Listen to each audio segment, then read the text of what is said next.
Welcome to Ghouls Night Out with your hostesses, Brandy and Jody.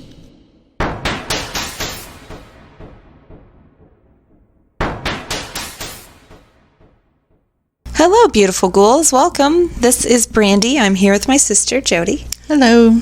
So we're going to start with a beautiful beast segment, and Chris writes something funny tonight.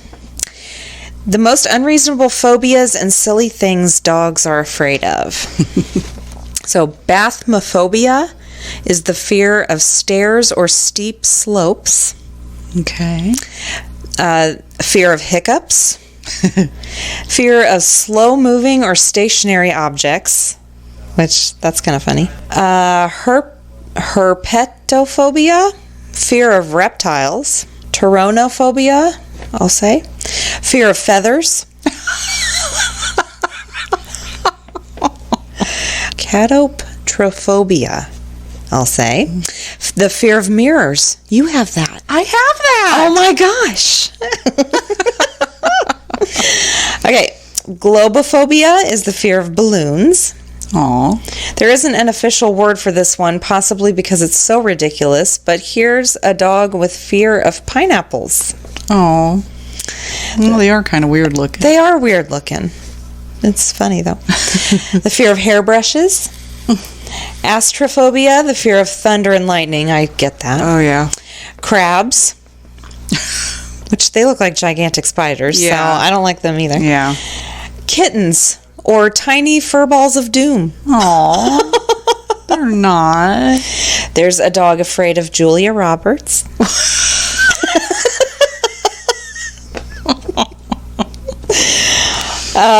Roomba, or the vacuum, the nope of the dog world. Yeah. Yeah, Chunks bites my vacuum and tears off the filter every time. Leia just runs around barking, even at a broom. Oh, Chunks hates the broom. It's hates weird. it. Nothing clean around him. Some afraid to leave the carpet and freeze like deer in headlights on wooden floor. And this is true. My cousin's dog Johnny hates wooden floors. He steps on them and does not move. Oh my gosh. She has to lay strips of carpet throughout the house for him to walk on it. That reminds me when Peyton was little. The first time we took him outside and put him in the grass, he froze. He would not move. I don't even think he was 2 yet. I think he was just starting to stand up. Oh, yeah. He didn't move a muscle. He was just like stood there. I was like, what are you doing? Oh, you didn't know what was going on. Oh, that's funny. We used to have a fireplace, and in front of it was like a really dark marble looking, the tile around it. Mm-hmm. And Aaron's parents' dog, she would not touch that thing. He would lift her up and like slowly lower her down towards it, and she would lift up all of her feet. It was the funniest thing. She hated that dark marble stuff. It was so funny. Some dogs are afraid of mice. The lawnmower, unless you're my dog Thor, and he attacks it, so we have to put him in the house for his own safety. And most popular, the vet. Oh, yeah, definitely. Yeah. What's something you guys' dog is afraid of? Write us at ghoulsnightoutpodcast@gmail.com, or get on the Facebook page. You can post it there. Please remember to always be kind to animals and adopt, don't shop. You know what Leia's afraid of? What? Her own farts. Every time she farts, she like jumps up and looks around like, what was that? Oh my gosh. Well, we have an episode called Cat Farts, so why not dog farts? Jeez, we are classy people. Yes, we are. So, what kind of tea is hard to swallow? Oh my gosh.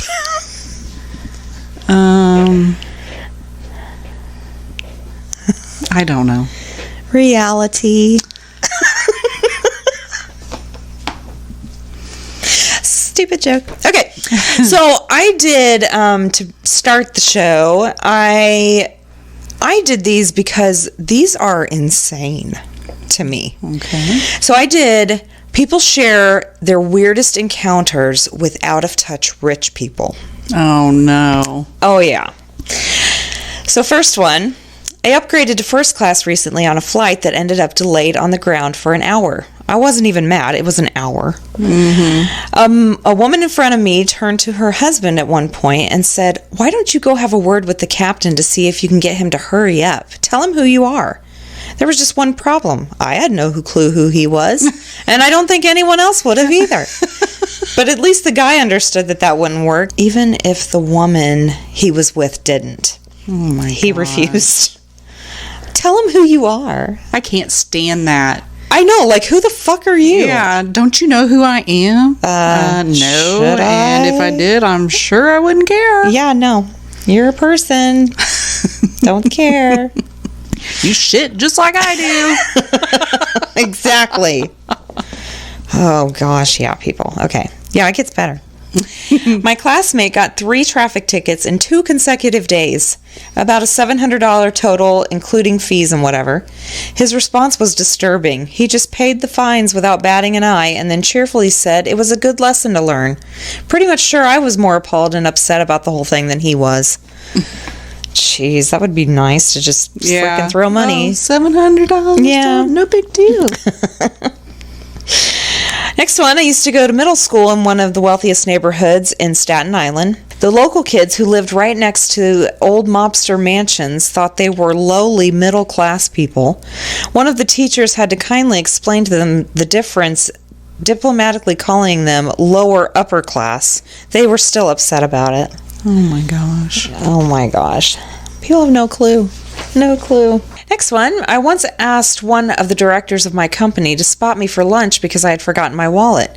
He handed me $200 bills and was legitimately concerned it might not be enough. What? Yeah. What kind of food does he buy? Seriously. That's insane. The guy probably was like, "Man, do you have like a 10? What am I going to do with this? Seriously. McDonald's usually doesn't take hundreds. Oh, goodness. Okay, next one. My uncle, who is really rich, told me that if I wanted to change careers, I should just take an unpaid internship or beg to work for free. Well, I need to pay rent, so I don't really think that's an option. No. Yeah. That's not an option for most people. Oh, my gosh. Next one, I have some very wealthy extended family. One of them recently purchased an $80,000 violin for their teenage son. Oh my God. I remarked that it seemed pretty excessive, especially since he had exactly 0 plans to play it after he was through with high school. Her only response was, "Well, what else was I going to spend it on?" Yeah, fuck you. Yeah. Big time, lady. Take fucking $80,000. It would be life fucking changing for people. I know. That is, oh my God, what the fuck? Anyway. I worked at a veterinary hospital in a fairly wealthy area. Once I had a client hand me a $50 bill for a $9 nail trim on her dog. I told her the price and she just shrugged, told me to keep the change, and said that would be my lunch for the week. The sad thing is, it was. Are you okay? No. All right. Not at all. I was flying a private jet and the caterers forgot the owner's sandwich. He graciously said no big deal, and I replied that I'd call when we landed because they charged us $100 for it. He said, "Is that a lot? How much does a sandwich usually cost?" Oh my gosh. What the fuck? Never bought a fucking sandwich before? What is happening? I can't even fathom that. I know. That makes no sense. I know. How do you not know how much a fucking sandwich is? I mean, obviously he has people do everything for him like that. Insane. These people, if they lost their money, would die. I know. And most of it is electronic. They don't actually have it. Well, no. So, yeah, Oh my gosh. Okay. Let's see. The president of the company I work for asked me if I thought I could live on $100 a day. I told him I did every single day. And I was probably making $13 to $14 an hour at the time.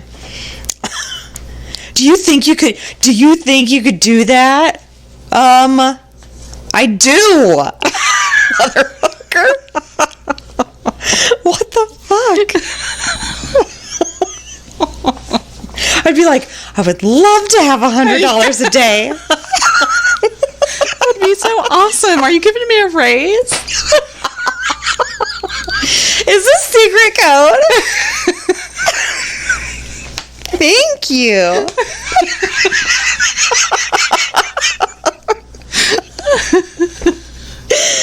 Oh gosh. Okay. I grew up in a very well-to-do suburb, and there was a family who had an extremely bizarre habit. They would buy cedar clothes hangers for their closets, and then once the cedar smell wore off after a month or so, they'd buy new ones and take the old ones to Goodwill. Apparently just slightly sanding them to refresh the scent was too much trouble. Oh my gosh. What the fuck? Oh my god. My dad and I worked for the owner of a big beverage company. The owner's wife was yelling at my dad for tipping the garbage man $20 while I was carrying a $20,000 lamp she'd just purchased. Back in the early 2000s, a local gym / fitness club changed their regulations so that only people with paid-up memberships could enter the premises. Why? Because wealthy married women who didn't work were bringing their maids to the gym to help them undress and dress. What? They're going to the gym, but they can't undress and dress themselves? Is that what you're saying? Yes. So they had to make it a policy that only if you had a paid-up membership could you enter the premises. Gosh. Oh my gosh. It's going on. Mainly, the mainly Filipino maids would sit in the changing rooms for an hour or more while their employer did a class, then help them dress, dry hair, etc. Then they came back. The gym basically wanted to get rid of the Filipinos sitting around in the changing rooms, but the women simply bought them memberships. Oh my gosh. Oh my gosh. Okay. There was this incident I heard about a couple years back where a local socialite who married into one of the richest and most powerful families here. The story goes that she was at the bank's main office to meet with the CEO. Instead of taking the elevator like a regular person. Do you have a drink hidden somewhere? No, I wish. She had her bodyguards remove all the people inside the elevator so she could go up alone without people bothering her. She said something along the lines of, "Get out of my elevator." Ew. Funny thing is, one of the people she had forced out of the elevator was the bank owner's wife, who decided to take another elevator with the rest of the people who were forced out. The owner's wife got her sweet revenge. Once the socialite got to the office, the bank owner's wife was already there and promptly told her to get out of her building. Yes! That is awesome. I know. Stupid bitch. Exactly. Okay, this one is insane. When I was a supervisor for Starbucks, we had a regular who ordered the same extra modified Frappuccino every day, 3 times a day. She had to have it all the time and only liked getting them from a few stores. When she would go on road trips to her cabin, she would come in the night before and we would pre-make a whole bunch of Frappuccinos and not add ice or blend them. This would be done so she could blend them in her car on the way there and back. I did the math, and she spent over $8,000 a year on this stuff. For the record, she was an heiress and only stayed at home all day watching soap operas. She had to have been huge. She had to. Huge. 3 Frappuccinos every single day. That's like so much sugar and milk. And yeah. She had to be huge. Anyway. Next one, I worked in an auto parts oh my gosh, there's seriously something wrong with me tonight. Okay. We all have those nights. I work in auto parts, and a really flustered woman came in last winter. All she said was that she couldn't see clearly anymore because the things weren't cleaning the glass. I go out to look at her wiper blades. It's a newish Mercedes, and the rubber is torn off of the frame. So I go back inside, and while I'm getting her replacements, I'm explaining to her how you need to free the blades from the ice before you turn them on, or they'll tear like this. She gives me the most puzzled look I had ever seen on a person. Think puppy hearing a weird noise for the first time, head cocked and all. She asked me what I mean. I said, before you get in and turn them on, just give them a gentle pull so they're not attached to the ice anymore. Her response made my blood run cold. She gives me a look again and says, it's cold. You can't expect me to seriously touch it. Now it's my turn to be a little puzzled. She said, I thought the car took care of that nonsense. You can't expect a regular person to work on it like that. I said, ma'am, the only way to prevent this from happening again is to ensure the blades aren't stuck in the ice. That's it. She huffs out loud and says, fine, I guess I'll have to talk to the help about being on top of that from now on. She then pays and leaves before I can process or say anything else. Wow. You don't want me to touch that, do you? I mean, like, seriously? Oh, gosh. I was working in a fine dining restaurant, and in one of our private rooms was the birthday party of a well-known local rich guy. The wife was greeting the people at the door, and my job was to stand next to her with a tray of cocktails for her to offer people as they arrived. When there was a lull between arrivals, she started telling me a story that she thought was hilarious about the trials and tribulations of decorating their private jet. I responded politely, of course, but all the while, I really just wanted to ask her if she honestly believed I could relate to anything that just came out of her mouth. Somebody told me about a guy bragging about spending $100 on a bottle of wine, and she said, everyone knows a good wine is $100 a glass, not a bottle. Who would spend $100 on a glass of wine? People that just don't know what to do with all their money.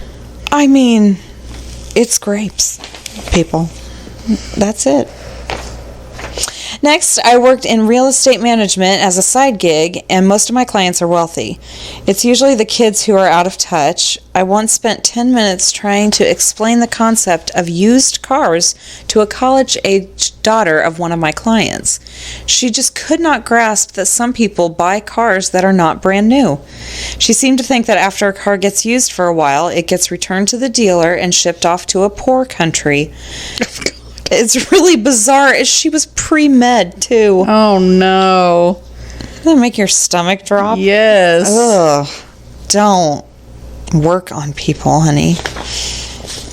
Next, I had a roommate in college who was pretty well off. I was pretty much putting myself through school and was almost always broke. One day we went to the ATM that dispensed in $5 increments. Yeah, I made darn sure I knew where those were. Anyway, it turns out I had less than $5 in the bank, so I looked at my buddy and said, well, looks like no beer for me tonight. He literally looked at me and said, well, just take it out of your other account. I just stared at him and asked what he meant. Turns out he legitimately thought that everyone had a second account their parents kept full with emergency money. Oh my gosh. He did buy the beer that night, though, so he was a good guy, just kind of clueless. Just take it out of your other account, you know. Well, the problem is that in that case, when it's, a kid, it's the parents' fault. Absolutely. Because they don't know shit. Exactly. Yeah. Well, he learned that night because I bet the guy was like, what the fuck? Okay, next one. Several years ago, a job of mine led me to encounter a person who had come from a wealthy background, had a cushy job with a successful company, and rarely interacted with those below his socioeconomic level. He decided to weigh in on a conversation about the economy I was having with some people. His opinion sounded so stereotypical that I was waiting for him to use the term bootstraps in a serious manner. The reason I share this is because he went on to say that with minimum wage what it was, anyone could support themselves. He then revealed that he thought the minimum wage in the United States was $19.63 an hour. It took quite a bit of effort to convince him how wrong he was with that amount, and I respect him for accepting his mistake, but it blew the minds of everyone there that he could be so out of touch. Yeah. Yeah, he was way off. Way off. And yeah, if that was minimum wage, sure. Well, yeah. But yeah, no, that's not the case. Anyway, next one. Had a friend tell me that he was, quote, done dealing with a mutual friend because they had given up on themselves. What they had actually done was worked for a year before starting grad school because their father isn't a millionaire who has paid all their bills, and into their 30s while they played around and had fun with hobby jobs without having a worry about financial security. They didn't understand how much life actually costs when you pay your own bills and thought less of people working to pay their bills. When it should be the other way around. Exactly. That doesn't even fucking make sense. Like, that's why I did these stories, because, what? I mean, I don't even know what to say. It's insane. It's insane. Next one, I worked at a very expensive and exclusive country club, the type you'd see the Bluths at. Oh, what's that? The what? Bluths? Oh, that's from, what's it called? Shit. I don't remember. Someone's screaming at us right now because I don't remember. It's a TV show. Oh. I want to say it's Up Schitt's Creek, but I don't know. Anyway, it's about these really, really rich people who completely lost all their money and they had to like move into a motel, and it's hilarious. Anyway, so one of the members drove her golf cart over from her house. She said the help had forgotten to buy a loaf of bread and she wanted to buy one from our kitchen. I told her that we couldn't sell her a loaf of bread, so she asked how many sandwiches a loaf of bread would make. I ended up selling her 10 sandwiches with nothing on it at $7 a piece. So she paid $70 for a loaf of bread. Oh my God.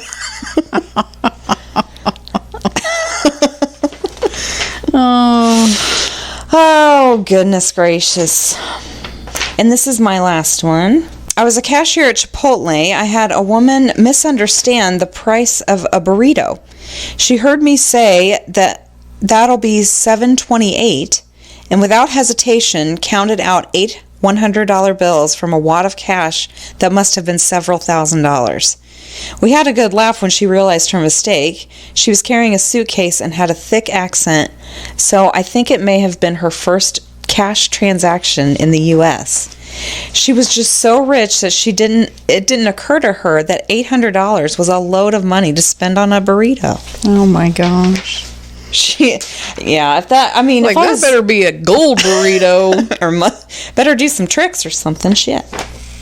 Those are my crazy freaking stories to begin with. All right. This week I did Ghosts of Alabama. All right. King Criswell Plantation. King Criswell Plantation in Monroe County was built in the late 1850s by William Doc King, who was the nephew of the only U.S. vice president to hail from Alabama. When the Civil War broke out, the plans for the grand mansion were scaled back a great deal, but nevertheless it is still said to have the broadest facade of an Alabama plantation home. About 100 years after it was built, it was purchased by former state legislator Eugene Garrett and moved to its current location in Urea. It is privately owned, but one former owner claims that an evil entity was attacking her and she feared for her life. The paranormal show The Dead Files once featured the plantation on their show. Ooh, I like that show. Yeah, I haven't seen it in a while. Yeah, I stopped watching it, but I still watch it every now and then. Mm-hmm. I love plantations, though. They're so creepy. Oh, I know. And all of them are haunted. Yeah. It's crazy. Plantations, lighthouses. There's so many. Jails. Libraries. Oh, jails, yeah, for sure. Hospitals. Yeah. Insane asylums. Definitely. Those are so scary. I know. USS Alabama BB-60. The U.S. Alabama BB-60 sets in its final resting place in Mobile, Alabama, and it is alleged to serve as a home to a variety of ghostly entities. The 680-foot-long ship is a military attraction that sees many visitors every year, and many of these visitors have reported paranormal activity and unexplained events. The vast majority of the activity is attributed to the deaths of 2 men during the construction of the mighty ship. The vessel was completed in 1942 and served for 3 years without any fatalities from enemy fire. However, ironically, there were numerous deaths caused by friendly fire. One of the gun's safety features, which should have prevented turrets from firing upon each other, is said to have failed, causing the deaths of 8 men. What?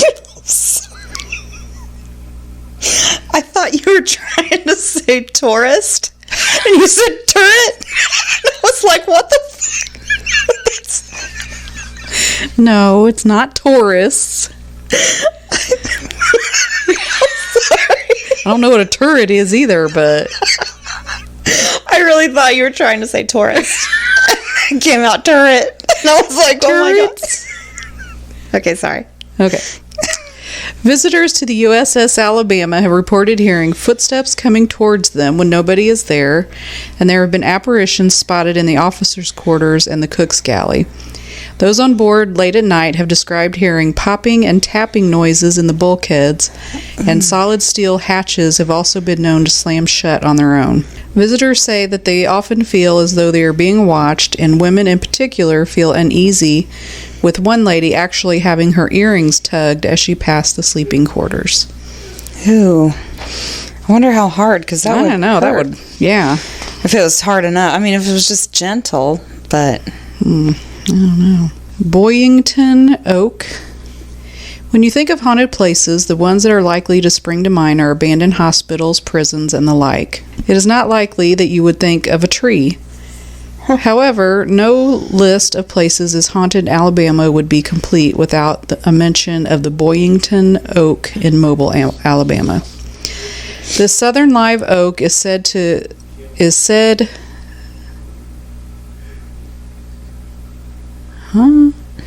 The southern live oak is said they have grown from the grave of Charles. What? That does not make any sense at all. It sounds like you're changing to a chant or something in the middle of that. Okay, I'm going to change the words up a little bit here. All right. The southern live oak is said to have grown from the grave of Charles Boyington's in Potter's Field, close to the Church Street graveyard. Okay. Did that make any more sense? A little bit. The story goes that when Boyington was tried and then subsequently executed for murdering his friend Nathaniel Frost in 1835, he stated that when they buried him, a tree would spring forth from his grave as proof of his innocence. It seems that this is exactly what happened. These days, there are claims that Boyington's spirit can be seen from time to time sitting under his tree. Holy shit, that's crazy. That is weird. Think someone snuck in a tree seed? Okay. Like, shit, I said this. I better put something in there. Old Cahaba? I don't know. The ghost town of Old Cahaba consists of just a handful of properties, 2 buildings, a couple of cemeteries, and dozens of ghost stories. Although once the capital of Alabama, the majority of the homes and businesses have been dismantled by 1876, and in 1989 the town was unincorporated. Today it is maintained as a historical site. In terms of the resident spooks, visitors and staff have reported disembodied voices and the sounds of children laughing. I don't like ghost children laughing. No. That's creepy. It is. Bear Creek Swamp.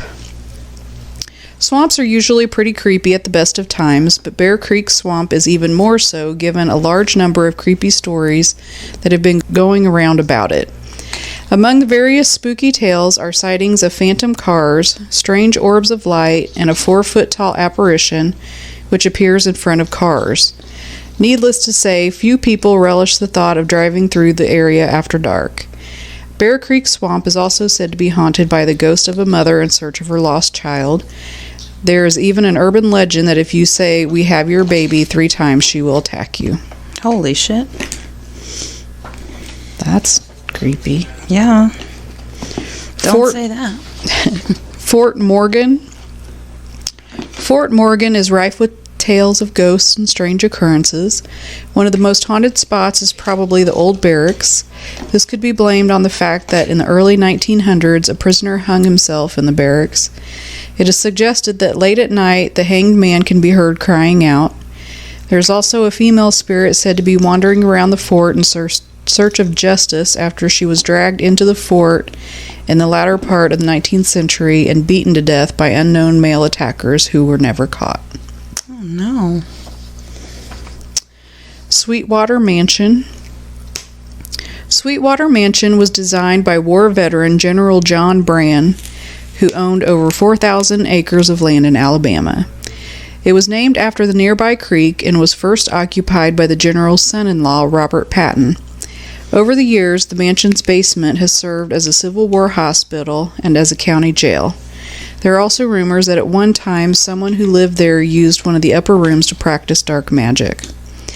As you might expect, based on some of this history, Sweetwater Mansion is considered to be among the most haunted places in Alabama. There are lots of tales of paranormal activity linked to the mansion. There have been many different apparitions reported in the grounds, and one of the caretakers actually claims to have seen a casket containing the body of a Confederate soldier in one of the downstairs rooms before it disappeared.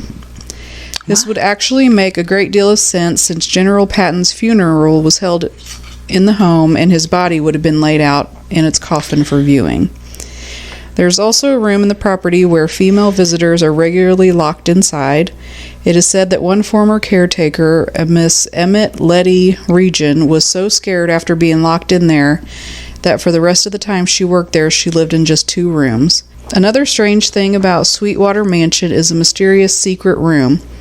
This is a small room with no door, which can only be accessed via a small interior window. It has been suggested that 2 sons of a former owner were buried in the floor of this secret room. Secret rooms are creepy. Yeah, there should be no secret rooms. No, there shouldn't. My last one is Sloss Furnaces. Heard of it.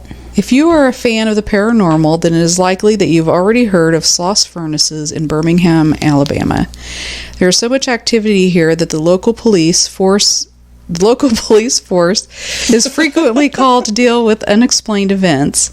Sometimes they are relatively minor, but at other times they can include physical harm. The activity seems to peak during September and October, which leads many to suspect that reports are just Halloween hoaxes. However, others insist that the activity is very real and that Sloss Furnaces is one of the most haunted places in Alabama. The most well-known ghost linked to Sloss Furnaces is probably James Slag Wormwood, a former foreman at the furnaces who died there in 1906 when he fell in a pool of molten iron ore. Ever since, his fellow workers complained about seeing and feeling his presence. In 1926, a night watchman was actually injured when an unseen force pushed him from behind and a voice shouted at him to get back to work. In 1947, 3 supervisors were found knocked out on the boiler room floor. All 3 of them reported being approached by an angry man with horrific burns who demanded that they return to work. In 1971, another night watchman encountered what he describes as a half-man, half-demon who attempted to push him up the stairs. Samuel Blumenthal, the night watchman in question, refused to go upstairs, which prompted the entity to begin beating him. Oh my God. When Samuel was examined later, he was found to have severe burns where the blows had fallen. Whilst James Slag Wormwood is the most prominent ghost at Sloss Furnaces, ruling the building with the same iron fist that he did in life, he is by no means the only ghost here. An estimated 47 men lost their lives and hundreds more were severely injured. The working conditions here were horrific, and Wormwood would not allow his workers breaks or time off. There is some debate about whether the slave-driving tyrant did actually slip and fall, or if disgruntled workers, either living or dead, pushed him. Holy shit, that sounds like the fucking devil. Yeah. That is crazy. Scary. I don't want to go there ever. No, I don't either. All right. I did people with missing time or like time slips. Okay. And I got this, it's from liveabout.com, and it's just an article by Stephen Wagner. So I'm just going to read the stories that go with it, though. Okay. So, first one. In 1935, Air Marshal Sir Robert Victor Goddard from the English Royal Air Force had a harrowing experience in his Hawker Hart biplane. Goddard was a wing commander at the time, and while on a flight from Edinburgh, Scotland, to his home base in Andover, England, he decided to fly over an abandoned airfield at Drem, not far from Edinburgh.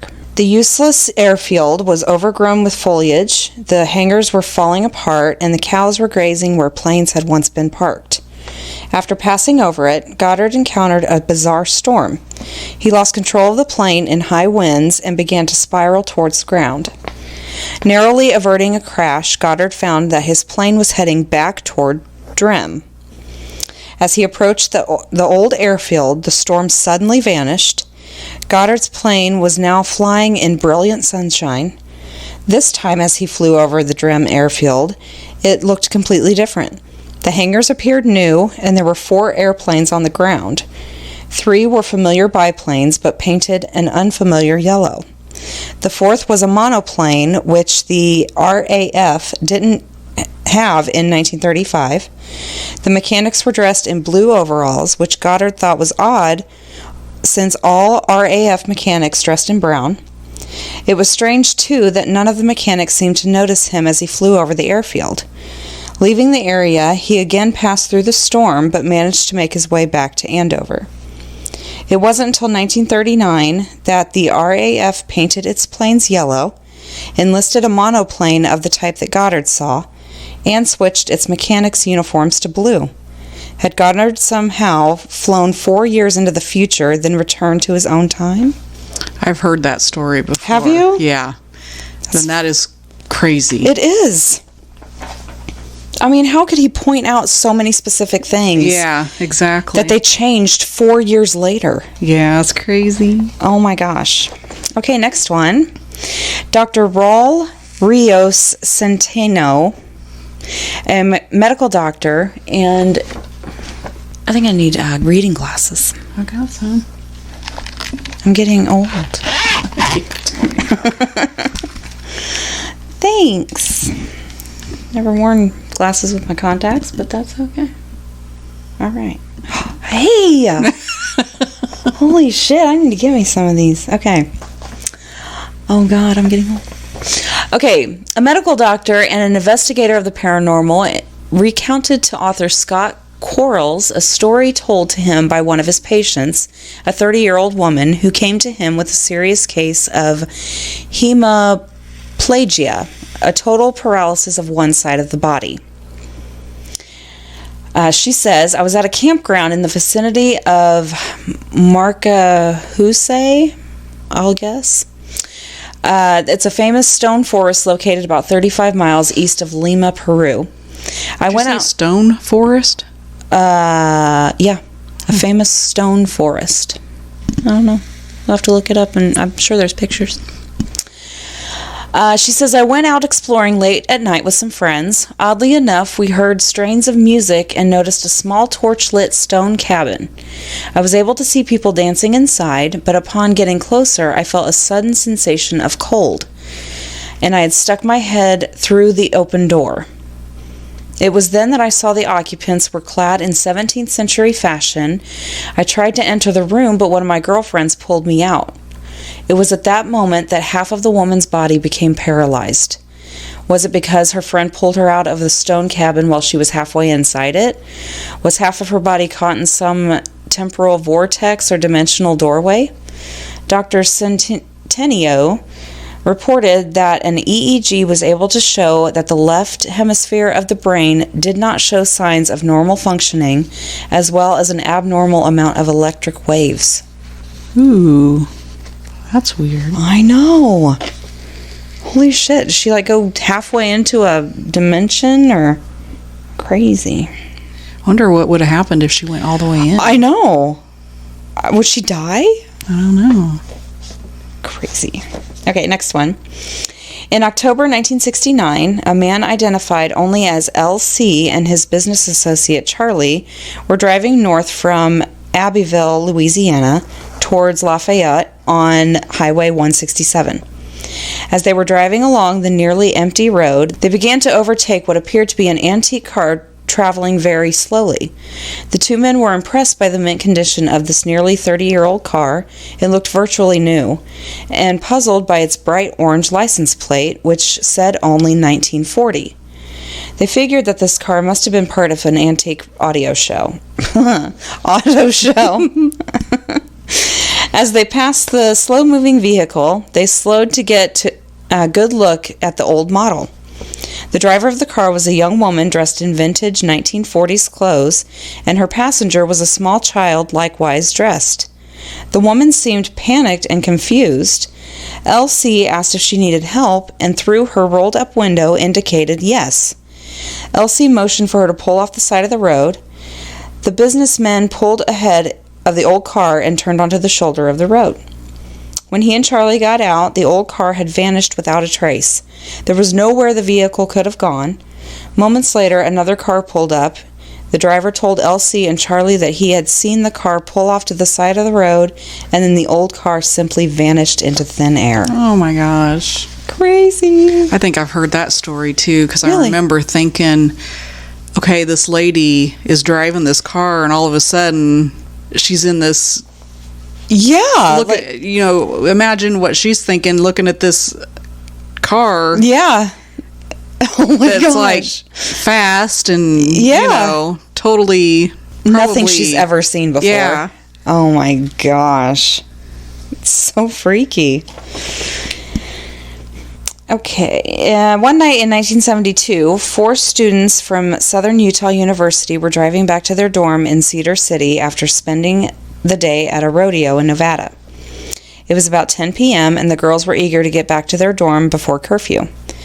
They were traveling along Highway 56, which had a reputation for being haunted. They turned off onto a road going north, and a little while later were surprised to see that the black asphalt beneath them had turned into white cement road leading directly to a cliff face. They turned around and tried to find their way back to the highway, but soon became concerned about unfamiliar landscape. Red canyon walls that gave way to open fields and pine trees, which they had never encountered before in this part of the state. The girls were relieved when they finally found themselves approaching a roadhouse. They pulled into the parking lot, and one of the students poked her head out of the window to get directions from one of the men coming out of the building. Suddenly she screamed, and she ordered the driver to get out of there fast. As the girls sped off, they realized they were being chased by men in strange egg-shaped vehicles. By the time they reached the canyon, they seemed to have lost their pursuers and found their way back to the familiar desert highway. The reason for the scream? The men, the girl said, weren't human. Ooh. I just got chills. I did too. Ugh. What were they? Oh my God, where were they? Oh my gosh, I don't know. Oh my gosh, I can't do this anymore. I quit. No, I'm just kidding. Okay, next one. 2 British couples vacationing in the north of France were driving, looking for a place to stay for the night. It was 1979. As they drove, they noticed signs that seemed to be advertising a very old-fashioned circus. The first building they came to looked like it might be a motel, but the men standing in the front of it told the travelers that it was an inn and that the hotel would be found down the road. Further on, they did find an old-fashioned building marked hotel, Inside, they discovered almost everything was made of heavy wood, and there were no modern conveniences such as telephones. The rooms had no locks, only simple wooden latches. The windows had wooden shutters, but no glass. In the morning, while the travelers were eating breakfast, 2 police officers entered wearing very old-fashioned caped uniforms.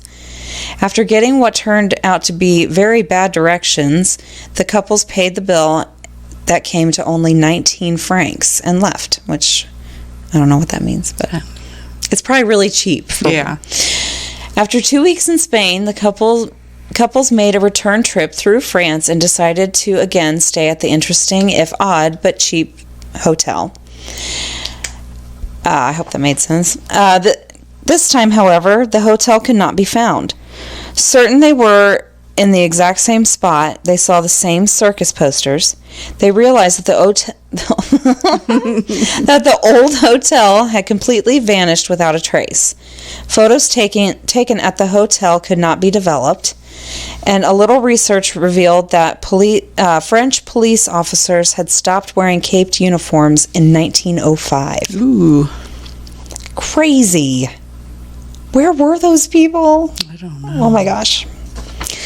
Okay, my last one. In 1932, a German newspaper reporter, J. Bernard Hutton, and his colleague, photographer, Joachim Brandt, I'll guess, were assigned to do a story on the Hamburg Altona shipyards. After being given a tour by a shipyard executive, the 2 newspapermen were leaving when they heard the drone of an overhead aircraft. At first they thought it was a practice drill, but that notion was quickly dispelled when bombs began exploding all around and the roar of anti-aircraft gunfire filled the air. The sky quickly darkened. Hutton and Brandt realized they were in the middle of a full-blown air raid. They quickly got into their car and drove away from the shipyard back to Hamburg. As they left the area, however, the sky seemed to brighten, and they again found themselves in the light of a calm, ordinary late afternoon. They looked back at the shipyards, and there was no destruction, no bombed-out inferno, no aircraft in the sky. The photos Brandt had taken during the attack showed nothing unusual. It wasn't until 1943 that the Britain Royal Air Force attacked and destroyed the shipyard, just as Hutton and Brandt had experienced 11 years earlier. Ooh. Crazy. And there's multiple people saying that. Like, you know what I mean? It's not just one person that was like, oh, dude, I swear. Yeah. And they walk in, they don't know, at first they don't realize, they think something's weird, but they don't, it's not like they're not expecting anything like that. Yeah, that is insane. It's like, and it's kind of like the, the scary thought of, you could be arrested for something you didn't do at any moment. You could be, like, driving down the road and find yourself in who knows where. Yeah. Oh, my God. Crazy. Never leaving my house again. All right. It's time for the witty wrap-up. Yay, witty wrap-up. So, me and Brandy are introverts. Yes, we are. And I thought it'd be funny to do funniest tweets from introverts. I can't wait. Okay. But I don't want to do a thing today. I did a thing yesterday. Yeah, totally. Yeah. I've reached my quota. Yeah, I always do that. I make sure I do everything in one day so I have, like, at least 2 days to do nothing. Yeah, me too. It's like I was telling you. These are like so... Oh my gosh, yeah. Relatable. Yes. Sometimes I just agree with people so they can stop talking. Oh, hell yeah. Or you just don't say anything. You just smile and nod. And roll your eyes later. Sometimes when I enter an elevator and no one else is in there, I quickly push the closed door button as to avoid anyone else coming in and trying to talk to me. Just in case. I just did that yesterday. Yeah.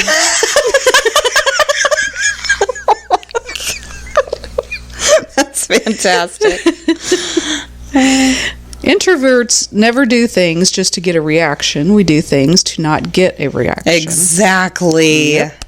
And the people who do things to get reactions, I do not understand those people. No. That moment you really need a haircut, but really don't want to do the small talk with a complete stranger. Oh my gosh, I avoid anything like that. Like, if people, like, if you get your nails done and they try and talk to you, or, I mean, anything like that. Haircut, you're just like, no. Yeah. No. I end up doing like, yes. No. Yeah, until they get the point that I don't want to talk. Don't talk to me. I am not interesting, I promise. I know it's an extra...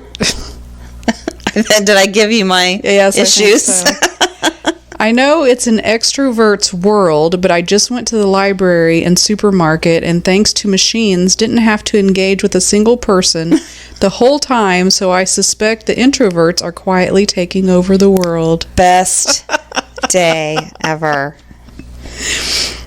Life as an introvert. I love people. People scare me. Please invite me to your party. I hate parties. But I want to get out of the house, but I don't want to go anywhere. I might miss out, but I don't want to go anywhere. Adulting is when you are excited that plans got canceled so you can stay in and sleep. Yes. Yep. Whenever I get an Uber driver known for great conversation, my inner introvert dies a little. Yes. Oh, I feel you. For introverted people, the phone function on their phone is the least appealing feature. You know you're an introvert when you walk into a coffee shop and choose your table based on who looks like a talker. How many introverts does it take to change a light bulb? Me. Does it have to be a group activity? No, it does not. Blessed are those who don't seek out unnecessary conversation. Lost Bible verse. Yeah, for sure. I'd say about 80% of the time I'd rather dig a 40-foot trench than make a single phone call. Oh my gosh, yes, I feel it. Yeah. Making phone calls is the worst. I know. I put that shit off as long as I can. I do too. Last week, a friend canceled our plans because it suddenly got really windy, and I've never respected anything more.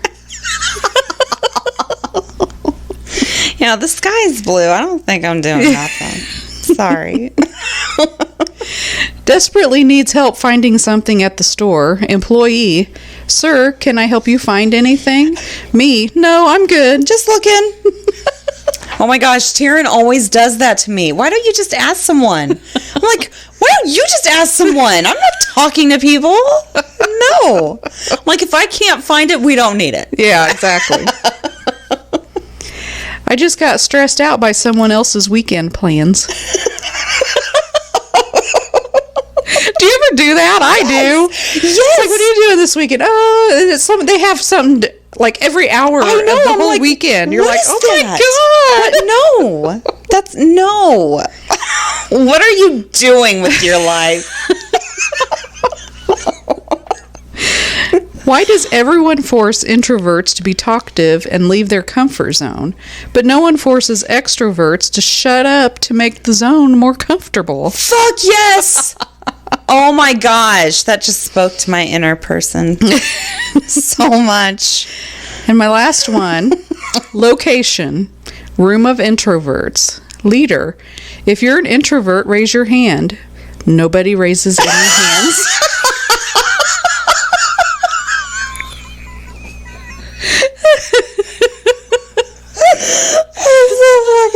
That happens almost any time I'm in a meeting at work and someone asks, a question and everyone's just kind of looking around. I know.